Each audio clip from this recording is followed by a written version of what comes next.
What is a safety bubble, and how will it make you a better rider on the road? In 2 minutes, let me show you how. I'm Mark McVeigh.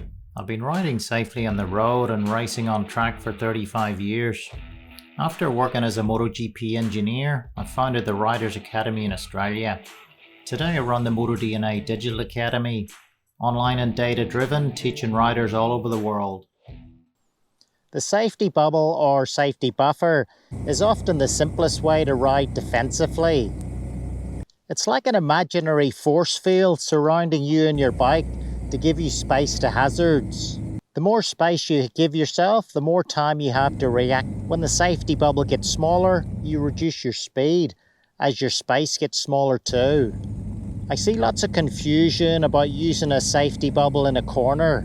Your line around the corner is actually dynamic, depending on the hazards around you. You'll also find your riding will actually flow much nicer using the safety bubble system. Let's have a look at Ralph's story to see how the safety bubble transformed his riding on the road. We are up on the top of Mount McVeigh, Queensland, Australia, after an awesome day. And we've been out with Jackson and Ralph today. So for me, it's been super cool because we've got such a wide range of experience here. And the guys are all very committed to training and being a better rider. So I could see straight away that they were on the ball. Tell us a bit about your riding journey. Well, look, I started on dirt bikes as a teenager because I lived in the country in northern New South Wales, and so that was great fun.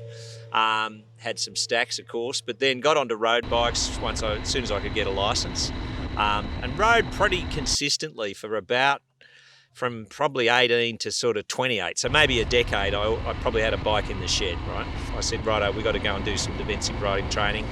One of the things that was a good pickup was the whole thing about the safety bubble, because I'd clearly forgotten all about that. And I was really riding to the line at the corner rather than considering the oncoming traffic. So, I don't want to be injured. I don't want to hurt myself. I don't want to hurt anyone else. So days like this are fantastic. Head to motodna.com to learn more. Jackson Ralph.